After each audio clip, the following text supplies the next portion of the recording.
नमस्कार दोस्तों, मेरा नाम है विमल सिंह बालाजी। स्टडी अड्डा में आप सभी का स्वागत है। बिहार शिक्षक भर्ती फेज 3 को लेकर के topic wise plus test series session करा रहे हैं। महाकाल सीरीज के अंतर्गत इससे पहले वाला टॉपिक यदि नहीं देखा हो, साइड में बटन पे वाला वीडियो आपको मिल जाएगा। आज हम देखेंगे भारतीय रक्षा प्रौद्योगिकी पुरस्कार और सम्मान और मानव शरीर, ये 3 टॉपिक आपके कवर होंगे। फिर इन पर बेस्ड प्रश्नों की प्रैक्टिस भी करेंगे। स्टार्ट करते हैं हमारे पहले टॉपिक से, जो कि है भारतीय रक्षा प्रौद्योगिकी। तो रक्षा अनुसंधान और विकास संगठन, जिसको कहते हैं डीआरडीओ, इसकी स्थापना कब हुई थी? तो 1958 में डीआरडीओ की स्थापना हुई थी। एपीजे अब्दुल कलाम की अध्यक्षता में इसकी स्थापना की गई थी। इसका काम क्या होता है? रक्षा के संदर्भ में अनुसंधान, डिजाइन, विकास कार्यक्रम को संचालित करना। भारत का एकीकृत प्रक्षेपास्त्र विकास कार्यक्रम जो है वो 1982-83 में आरंभ किया गया था। 1980 में स्वतंत्र रक्षा अनुसंधान और विकास विभाग को गठित किया गया था, जिसका मुख्यालय आपका नई दिल्ली में है। वैज्ञानिक और औद्योगिक अनुसंधान परिषद सीएसआईआर की अगर बात करते हैं स्थापना को लेकर के, तो 1942 में स्थापना हुई थी। इसका मुख्यालय आपका नई दिल्ली में है। सीएसआईआर के जो अध्यक्ष होते हैं वो प्रधानमंत्री होते हैं। भारत का पहला जो प्रक्षेपास्त्र मिसाइल है वो पृथ्वी है। पृथ्वी जमीन से जमीन पर मार करने वाला मारक क्षमता इसकी कितनी है? 250 किलोमीटर। बैलिस्टिक प्रक्षेपास्त्र के रूप में जाना जाता है। पृथ्वी का पहला जो परीक्षण था वो आपका 1988 को किया गया था, चांदीपुर अंतरिम परीक्षण केंद्र से, 25 फरवरी 1988 को। अग्नि है वो जमीन से जमीन पर मार करने वाली मारक क्षमता इसकी 3500 किलोमीटर तक है। ये भी आपकी बैलिस्टिक मिसाइल है। अग्नि 1 का जो पहला सफल परीक्षण हुआ था वो 1989 में हुआ था। त्रिशूल जो है वो कम दूरी का जमीन से हवा में मार करने वाला, और आपको पता है त्रिशूल भी फेंक करके मारा जाता है ना, तो उससे आप जमीन से हवा में मारते हैं, उससे जोड़कर याद रख सकते हैं। तो ये जो आपका प्रक्षेपास्त्र है वो भी इसी प्रकार से है। इसकी मारक क्षमता 9 किलोमीटर की है। त्रिशूल का पहला जो सफल परीक्षण था वो 1989 को जो है वो हुआ था। नाग जो है वो एक टैंक रोधी निर्देशित प्रक्षेपास्त्र है, और इसकी मारक क्षमता 4 किलोमीटर है। इसका पहला जो प्रशिक्षण परीक्षण है वो 1990 में हुआ था। आप देख रहे हैं, तो आपको सन याद करने की जरूरत नहीं पड़ेगी, क्योंकि 1988 फिर 89 फिर 90 इसी क्रम से चल रहा है। नाग को दागो और भूल जाओ टैंक रोधी प्रक्षेपास्त्र भी कहा जाता है। आकाश जमीन से हवा में मार करने वाला, मारक क्षमता 25 किलोमीटर है, बहुलक्षीय प्रक्षेपास्त्र है। आकाश की पहले सफल परीक्षण 1990 को चांदीपुर से किया गया था। अस्त्र भारत का पहला हवा से हवा में मार करने वाला प्रक्षेपास्त्र है। युद्धक टैंक अर्जुन का विकास रक्षा अनुसंधान और विकास संगठन के द्वारा जो है वो किया गया था। 1996 में इसको सेना को समर्पित किया गया था। तेजस स्वदेश निर्मित पहला हल्का लड़ाकू विमान के रूप में जाना जाता है, और पहला चालक रहित जो भारतीय विमान है वो लक्ष्य है, जिसमें चालक नहीं था। निशांत स्वदेशी तकनीक से निर्मित पायलट रहित प्रशिक्षण विमान है। ब्रह्मोस सुपरसोनिक क्रूज क्रूज प्रक्षेपास्त्र है, सुपरसोनिक क्रूज मिसाइल। और ब्रह्मोस मुख्यतः एक पोतनाशक प्रक्षेपास्त्र के रूप में जाना जाता है। अगले टॉपिक पर बढ़ते हैं, जो कि है पुरस्कार और सम्मान। तो भारत का सर्वोच्च सम्मान कौन सा है? भारत रत्न है। भारत रत्न राष्ट्रीय पुरस्कार कब प्रारंभ हुआ था? 1954 से आपका भारत रत्न स्टार्ट हुआ है। भारत रत्न से सम्मानित पहले भारतीय कौन थे? तो वो थे डॉक्टर सर्वपल्ली राधाकृष्णन। भारत रत्न से सम्मानित पहली भारतीय महिला कौन थी? तो इंदिरा गांधी को मिला था 1971 में। मरणोपरांत भारत रत्न से सम्मानित पहले व्यक्ति कौन थे? तो मरणोपरांत थे लाल बहादुर शास्त्री, 1966 में। डॉक्टर भीमराव अंबेडकर को मरणोपरांत भारत रत्न दिया गया था। कब दिया गया था? 1990 में दिया गया था। भारत रत्न प्राप्तकर्ता पहले विदेशी जो है वो कौन थे? तो उनका नाम था खान अब्दुल गफ्फार खान, पाकिस्तान के 1987 में। मदर टेरेसा को भारत रत्न कब दिया गया था? तो 1980 में दिया गया था। बुकर पुरस्कार की शुरुआत कब से हुई है? तो 1969 से हुई है। और जीतने वाले पहले भारतीय महिला कौन थी? अरुंधति रॉय, 1997 में इनको मिला था पहला बुकर पुरस्कार। महिला की बात करते हैं तो अरुंधति रॉय को मिला था, परंतु बुकर पुरस्कार स्टार्ट कब हुआ था? 1969 से, और अरुंधति रॉय को 1997 में मिला था। बुकर पुरस्कार किससे संबंधित होता है? तो साहित्य लेखन से होता है। रेमन मैग्सेसे अवार्ड जो है वो दिया जाता है फिलीपींस के राष्ट्रपति रेमन मैग्सेसे के नाम पर 1958 से। एशिया का नोबेल पुरस्कार भी कहा जाता है रेमन मैग्सेसे पुरस्कार को। रेमन मैग्सेसे पुरस्कार से सम्मानित पहले व्यक्ति कौन थे? तो आचार्य विनोबा भावे, ये जो है वो प्रथम व्यक्ति थे रेमन मैग्सेसे अवार्ड को जिन्होंने हासिल किया था। कब? 1958 में ही इनको मिला था। अब देख रहे हैं रेमन मैग्सेसे स्टार्ट ही 1958 से हुआ है, और पहले व्यक्ति को इसी साल 1958 में जो मिला था वो आचार्य विनोबा भावे को मिला था और इसको एशिया का नोबेल कहते हैं। रेमन मैग्सेसे से पाने वाली पहली भारतीय महिला कौन थी? तो किरण बेदी को जो है वो मिला था 1994 में। भारत का सर्वोच्च वैज्ञानिक पुरस्कार कौन-सा है? तो भटनागर पुरस्कार है सर्वोच्च वैज्ञानिक पुरस्कार। नॉर्मन बोरलॉग कौन थे? मतलब कहाँ के थे? तो अमेरिका के थे। बोरलॉग पुरस्कार की जो शुरुआत है वो आपकी 1973 से होती है। अच्छा, इनको नॉर्मन जो बोरलॉग थे ना, इनको हरित क्रांति का पिता के रूप में जाना जाता है। जैसे भारत में एम.एस. स्वामीनाथन थे, पर वर्ल्ड वाइड की बात करेंगे तो इनका नाम देखने को मिलता है। बोरलॉग पुरस्कार की शुरुआत 1973 से। ये पुरस्कार प्रदान करता है fertiliser company Coromandel International. Borlaug पुरस्कार क्षेत्र कृषि से सम्मानित पहला भारतीय महिला कौन थी? तो डॉक्टर अमृता पटेल। संगीत के क्षेत्र का सर्वोच्च पुरस्कार कौन सा अवार्ड है? तो ग्रैमी अवार्ड है। ग्रैमी पुरस्कार आपका पहले भारतीय कौन थे पाने वाले? तो पंडित रविशंकर को मिला था ग्रैमी अवार्ड। ज्ञानपीठ पुरस्कार जो है वो 1965 से स्टार्ट हुआ था और इसको कौन पाए थे पहले? तो शांति प्रसाद जैन। इनकी स्थापना की थी इन्होंने, पर पहले व्यक्ति कौन थे? जी शंकर कुरूप को मिला था ज्ञानपीठ पुरस्कार 1965 में, पर स्थापना जो है इन्होंने नहीं की थी, शांति प्रसाद जैन ने की थी। भारत में ज्ञानपीठ पुरस्कार पाने वाली पहली महिला कौन थी? पहली महिला थी आशा पूर्णा देवी। इनको मिला था 1976 में। हिंदी का जो पहला ज्ञानपीठ पुरस्कार है वो किसको मिला था? ये जो आप देख रहे हैं शंकर कुरूप, ये हिंदी नहीं है, मलयालम भाषा। और हिंदी का जब पूछा जाएगा तो आपका सुमित्रा नंदन पंत जो है वो यहाँ पर सही हो जाएगा। किसके लिए मिला था? तो इनको चिदम्बरा, इनकी रचना है उसके लिए जो है वो मिला था। मिस यूनिवर्स प्रतियोगिता की शुरुआत कब से हुई थी? तो 1952 से हुई थी। मिस वर्ल्ड की शुरुआत कब हुई थी? तो 1951 से हुई थी। ऐसे याद रख सकते हैं, संविधान जब लागू हो गया उसके बाद से अगले साल से आपका मिस वर्ल्ड और उसके बाद मिस यूनिवर्स इस तरीके से शुरू हो गया था। मिस वर्ल्ड और मिस यूनिवर्स खिताब पाने वाली पहली भारतीय महिला कौन थी? तो रीता फारिया 1966, सुष्मिता सेन 1994। और मिस वर्ल्ड और मिस यूनिवर्स खिताब पाने वाली पहली भारतीय महिला क्रमशः रीता फारिया थी मिस वर्ल्ड को लेकर के, और मिस यूनिवर्स को लेकर के सुष्मिता सेन थी 1966 1994। तानसेन सम्मान जो था वो शास्त्रीय संगीत से संबंधित है। मध्य प्रदेश में आपका प्रारंभ करने वाला राज्य है 1980। पद्मश्री प्राप्त करने वाली पहली अभिनेत्री नरगिस दत्त थी 1958 में। व्यास सम्मान शुरुआत 1991 में। प्रदानकर्ता कौन था? के बिरला फाउंडेशन। पहले व्यक्ति जो थे व्यास सम्मान पाने वाले डॉक्टर रामविलास शर्मा। अगले टॉपिक पर बढ़ते हैं जो कि हमारा मानव शरीर, और ये हमारा लास्ट टॉपिक होगा। उसके बाद क्वेश्चन की प्रैक्टिस करेंगे। वीडियो भी सभी लोग लाइक करते रहिएगा, जो लोग भी वीडियो देख रहे हैं, और अच्छा लगे तो शेयर करते रहिएगा और सब्सक्राइब करके भी और जुड़ जाइएगा। नोटिफिकेशन बेल भी ऑन कर लीजिएगा ताकि वीडियो आप तक आगे भी पहुंचते रहे। तो अगला टॉपिक है हमारा, उसके अंतर्गत सबसे पहला पॉइंट है मानव खोपड़ी में हड्डियां जो है वो कितनी होती हैं? तो टोटल 8 हड्डियां आपको देखने को मिलती हैं। इन्होंने सही तरीके से लिखा नहीं है। अगर यहाँ पर कपाल पूछा जाता है ना, तब आप 8 हड्डियों के साथ जाते हैं। यहाँ पर कपाल वर्ड लिख लिए, खोपड़ी पूरा ना लिखिए।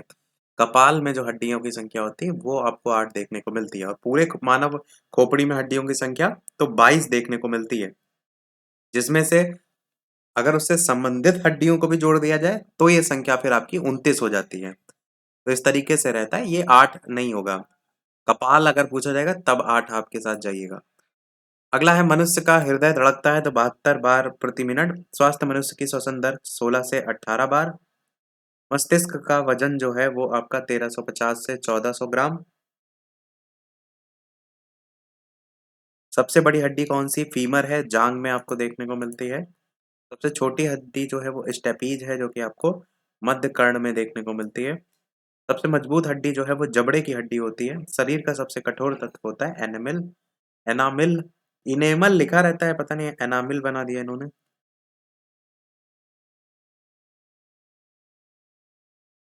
इसको आप ये भी कह सकते हैं कि जो दंत वल्क होता है, मतलब दांत के ऊपर का होता है ना लेयर, तो वो आपका इनेमल जो लेयर होती है वो सबसे कठोर तत्व होती है। मनुष्य के सौंदर्य का अध्ययन जो है वो कैलोलॉजी कहलाता है। सामान्य मनुष्य का जो रक्तचाप होता है वो 120/80 mm देखने को मिलता है।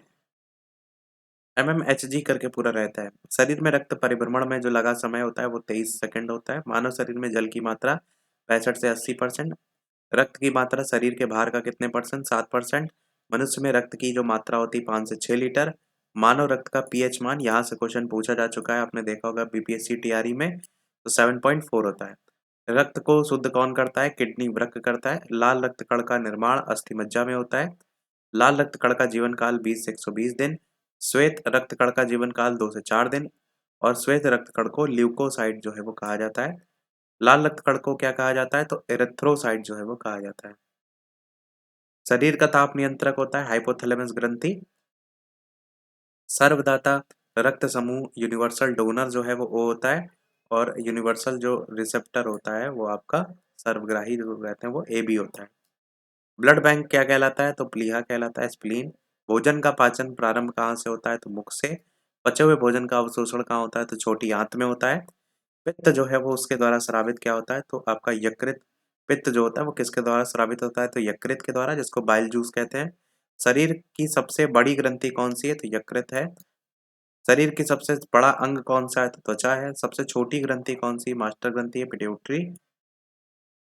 रक्तचाप मापने का अंत स्फेग्नोमेनोमीटर। मनुष्य में पसलियों जो होती हैं वो मापी जाती हैं तो 12 जोड़ी। शरीर में हड्डियों की कुल संख्या है 206। मांसपेशियों की कुल संख्या है 639। लार में पाया जाने वाला एंजाइम कौन सा है? तो टाइलिन है। लिंग निर्धारण करता है पुरुष क्रोमोसोम पर। मनुष्य का जो हृदय होता है वो 4 कोष्ठीय होता है। शरीर में गुणसूत्रों की संख्या 46 होती है। शरीर की सबसे बड़ी कोशिका जो होती है वो तंत्रिका कोशिका होती है। आरएच फैक्टर के जो खोज करता है वो लैंड स्टीनर और वीनर है। शरीर में अमीनो अम्ल की संख्या 20 होती है। शरीर में प्रतिदिन जो मूत्र बनता है वो आपका 1.5 लीटर बनता है। मूत्र दुर्गंध जो होती है वो यूरिया के कारण होती है। मानव मूत्र का जो पीएच मान होता है वो कितना होता है? तो वो आपका 6 होता है। विटामिन ए जो है वो संचित कहाँ होता है? यकृत में होता है। शरीर का सामान्य तापमान कितना होता है? तो अगर बात करते हैं फ़ारेनहाइट में तो 98.6 फ़ारेनहाइट, सेल्सियस में 37 डिग्री सेल्सियस और केल्विन में 310 केल्विन। टीबिया नामक हड्डी पाई जाती है पैर में पाई जाती है। शरीर में ऊतकों का निर्माण जो होता है वो किससे होता है? तो प्रोटीन से होता है। मस्तिष्क का बड़ा भाग जो होता है वो प्रमस्तिष्क कहलाता है, सेरेब्रम। दांतों और हड्डियों की जो संरचना है उसके लिए आवश्यक तत्व कौन सा है? तो कैल्शियम और फास्फोरस है। तो ये हमारा टॉपिक वाला पोर्शन समाप्त हुआ। अब हम बढ़ते हैं हमारे टेस्ट सीरीज की तरफ, जहां पर हम देखेंगे टेस्ट पेपर नंबर 10। सबसे पहला प्रश्न आपका है, भारत रत्न से सम्मानित पहले व्यक्ति इनमें से कौन थे? तो डॉक्टर सर्वपल्ली राधाकृष्णन। आंसर की बात करते हैं तो सी वाला ऑप्शन डॉक्टर सर्वपल्ली राधाकृष्णन जो है वो सही हो जाएगा। रक्त का शुद्धिकरण किसके द्वारा होता है? फेफड़ा, किडनी, लीवर या आमाशय? तो आंसर हो जाएगा आपका किडनी के द्वारा रक्त का शुद्धिकरण होता है। पृथ्वी मिसाइल का पहला परीक्षण जो है वो कब हुआ था? तो ये 1988 में जो है आपका हुआ था। मनुष्य का हृदय सामान्य स्थिति में प्रति मिनट कितनी बार धड़कता है? तो 72 बार धड़कता है, बी वाला ऑप्शन हो जाएगा। रेमन मैग्सेसे पुरस्कार कौन से देश के द्वारा जो है वो प्रदान किया जाता है? तो फिलीपींस आपका यहाँ पर सही हो जाएगा। सर्वदाता रक्त समूह किसे कहा जाता है? तो आपका आंसर ए बी या ओ में से सर्वदाता ओ होता है और सर्वग्राही ए बी होता है। भारत रत्न प्राप्त करने वाला पहला विदेशी इनमें से कौन था? तो खान अब्दुल गफ्फार खां आपका आंसर ये जो है वो सही हो जाएगा। दागो और भूल जाओ के नाम से किस मिसाइल को जाना जाता है? तो इसे हम नाग के नाम से जो है वो जानते हैं। रक्त की पीएच वैल्यू कितनी होती है? तो बता चुके हैं 7.4 होती है। तानसेन सम्मान कौन से राज्य सरकार के द्वारा जो है वो प्रदान किया जाता है? तो ये जो है वो मध्य प्रदेश सरकार के द्वारा दिया जाता है। भारत रत्न से सम्मानित पहला भारतीय महिला जो है इनमें से कौन थी? आंसर की बात करते हैं, answer D option Indira Gandhi जो है वो सही हो जाएगा। डीआरडीओ की स्थापना जो है वो कब हुई थी? तो डीआरडीओ की स्थापना आपकी 1958 में जो है वो हुई थी। एशिया का नोबेल पुरस्कार जो है वो किसे कहा जाता है? तो रैमन मैग्सेसे को जो है वो कहा जाता है, ये सही हो जाएगा। अगला है आपका कि शरीर में क्रोमोसोम की संख्या कितनी होती है? तो 46 होती है, बी ऑप्शन हो जाएगा। मनुष्य के सौंदर्य का जो अध्ययन होता है वो क्या कहलाता है? तो कैलोलॉजी जो है ये कहलाता है। भारत की पहली मिसाइल इनमें से जो है वो कौन है? तो भारत की पहली मिसाइल के रूप में पृथ्वी को जो है वो जाना जाता है। सामान्य मनुष्य का जो रक्तचाप होता है वो कितना होता है? तो 120/80 mmHg करके आपको देखने को मिलता है। ग्रैमी पुरस्कार प्राप्त करने वाले पहले भारतीय इनमें से जो है वो कौन थे? तो ये जो है पंडित रविशंकर जो है यहाँ पर थे। सर्वग्राही रक्त समूह किसे जो है वो कहा जाता है? तो सर्वग्राही आपका AB को जो है वो कहा जाता है। शरीर में हड्डियों की संख्या जो है वो कितनी होती है? तो 206 होती है। टिबिया नामक हड्डी जो है वो पाई जाती है, तो आपसे पूछा गया कहाँ पाई जाती है? तो आंसर यहाँ पर पैरों में पाई जाती है। शरीर में अमीनो जो अम्ल है उसकी संख्या कितनी होती है? तो कितनी होती है? आंसर यहाँ पर 20 हो जाएगा। अस्त्र मिसाइल कहाँ से कहाँ जो है वो मार करती है? तो अस्त्र मिसाइल आपका हवा से हवा में मार करती है। भारत का सर्वोच्च सम्मान कौन सा है? तो भारत रत्न है। शरीर की सबसे बड़ी ग्रंथि इनमें से जो है वो कौन सी है? तो तंत्रिका ऑप्शन में है नहीं, तो आप क्या कहेंगे? यकृत ग्रंथि होती है शरीर की सबसे बड़ी ग्रंथि। RH फैक्टर की खोज करता है इनमें से जो है वो कौन थे? तो आप क्या कहेंगे? लैंडस्टीनर और वीनर। आकाश मिसाइल जो है वो मार कर सकती है तो जमीन से हवा में। बॉरलॉग पुरस्कार कौन से क्षेत्र में दिया जाता है? तो कृषि क्षेत्र में दिया जाता है। नॉर्मन ई बॉरलॉग बताया था ऊपर। पहला ज्ञानपीठ पुरस्कार किसे प्रदान किया गया? तो किसे दिया गया था? ये जो है वो जी शंकर कुरूप को दिया गया था। संगीत के क्षेत्र का सर्वोच्च पुरस्कार इनमें से कौन सा है? तो ग्रैमी अवार्ड हो जाएगा। मनुष्य के शरीर में कितना रक्त पाया जाता है? तो ये आपका 5 से 6 लीटर पाया जाता है। श्वेत रक्त का जीवन काल कितना होता है? तो 2 से 4 दिन होता है। बचे हुए भोजन का अवशोषण कहाँ पर होता है? तो ये आपका छोटी आंत में होता है। कौन एक टैंक रोधी मिसाइल है? तो ये आपका नाग हो जाएगा पहला ऑप्शन। ब्लड बैंक कहलाता है, तो ब्लड बैंक क्या कहलाता है? ब्लड बैंक आपका स्प्लीन प्लीहा जो है इसको कहते हैं। लार में कौन सा एंजाइम पाया जाता है? तो टाइलिन एंजाइम पाया जाता है। रक्तचाप किस यंत्र से मापा जाता है? तो आपका बी ऑप्शन हो जाएगा स्फेग्नोमेनोमीटर। मानव शरीर का ताप सामान्य टेम्परेचर कितना होता है? तो तीनों ही होता है। डिग्री सेल्सियस में 37 डिग्री सेल्सियस, फ़ारेनहाइट में 98.6 डिग्री फ़ारेनहाइट और केल्विन में 310 केल्विन। अग्नि मिसाइल कहाँ से कहाँ जो है वो मार करती है? तो पृथ्वी से पृथ्वी पर। भारतीय मिसाइल कार्यक्रम जनक या मिसाइल मैन ऑफ इंडिया के रूप में इनमें से कौन जाने जाते हैं? तो मिसाइल मैन ऑफ इंडिया के रूप में आपके डॉक्टर APJ अब्दुल कलाम को जाना जाता है। अगला है DRDO का मुख्यालय जो है वो कहाँ पर है? तो आपका आंसर इन चारों ऑप्शन में से नई दिल्ली जो है वो सही हो जाएगा। सेकंड लास्ट क्वेश्चन इस वीडियो का, मिसाइल वीमेन ऑफ इंडिया के रूप में कौन जाने जाते हैं? तो टेसी थॉमस जो आप देख रहे हैं ये जो है वो आपका सही हो जाएगा। लास्ट क्वेश्चन इस वीडियो का जो कि हम आपसे पूछ रहे हैं, जैसे कि सभी वीडियो में हम आपसे एक ना एक प्रश्न पूछते हैं। इसके अलावा जो भी चैनल पर नए हो वीडियो लाइक शेयर सब्सक्राइब भी अवश्य करते रहिएगा और टेलीग्राम चैनल से नहीं जुड़े हो तो अवश्य बालाजी स्टडी अड्डा सर्च करके जुड़ सकते हैं। ये प्रश्न आपके लिए, मदर टेरेसा को भारत रत्न किस वर्ष दिया गया था? अपना आंसर वीडियो के मेन कमेंट में टाइप करके जो है वो बताइएगा। पहला ऑप्शन 1980, दूसरा ऑप्शन 1981, तीसरा ऑप्शन है 1979 और चौथा ऑप्शन है 1982। तो अभी के वीडियो में फिर इतना ही रखते हैं। मिलते हैं अगले वीडियो में कुछ नए प्रश्नों के साथ, नए टॉपिक के साथ। तब तक के लिए सभी को नमस्कार, जय हिंद।